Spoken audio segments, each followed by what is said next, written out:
আলাইকুম বন্ধুরা, আমার সামনে যে এতগুলো ঝিনুক দেখতে পাচ্ছ তোমরা, এগুলা আমি থাইল্যান্ড থেকে পাতাই বীজ থেকে নিয়ে এসেছি।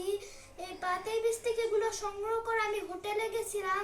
তখন আমি হোটেলে যে শ্যাম্পু দিয়ে মা এগুলো ধুয়ে দিয়েছিল। তারপরে এগুলো বাংলাদেশে নিয়ে এসে মা ভালোভাবে রোদ দিয়ে একটা কৌটার মধ্যে রেখে দিয়েছিল। প্রায় সময় আমি এগুলোকে রোদ দিই যাতে এগুলো ভালো থাকে। এই যে আজকে তোমরা যদি কখনো থাইল্যান্ডে যেয়ে থাকো, অবশ্যই পাতাই বীজটাতে তোমরা যে থেকো।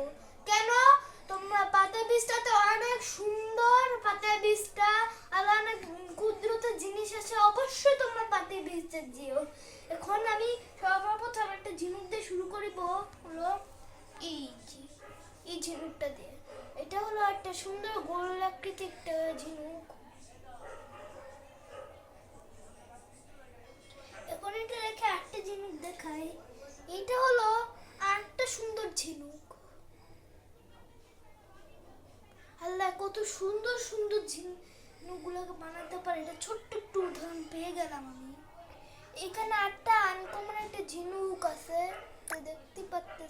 দেখতে পাচ্ছ। যেখানে একটা ব্ল্যাক কালারের একটা ঝিনুক। এখানে আরো অনেক ঝিনুক আছে। এই যে আপনারা দেখতে পাচ্ছ যে এখানে একটা সুন্দর ঝিনুক।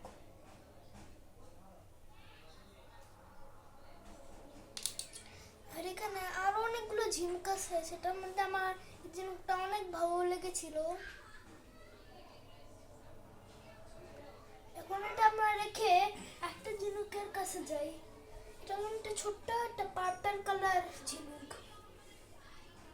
এটা হলো একটা ছোট কালার পার্পল কালার ঝিনুক, আপনারা দেখতে পাচ্ছেন। জি, আর এখন এটা আমরা রেখে আরেকটা ঝিনুক আপনাদেরকে দেখাই। এই ঝিনুকটা, এটা অনেক একটা আনকমন একটা ঝিনুক। এখন এটা রেখে আমরা একটা লাস্ট একটা ঝিনুক দেখাই আপনাদেরকে। আমার ফেভারিট কালার ইয়েলো কালারের একটা ঝিনুক, হালকা ইয়েলো কালারের। বন্ধুরা, তোমাদের যদি ভিডিওটা অবশ্যই ভালো লাগে থাকে তাহলে লাইক এন্ড সাবস্ক্রাইব করে শেয়ার করে দিন। আল্লাহ হাফেজ।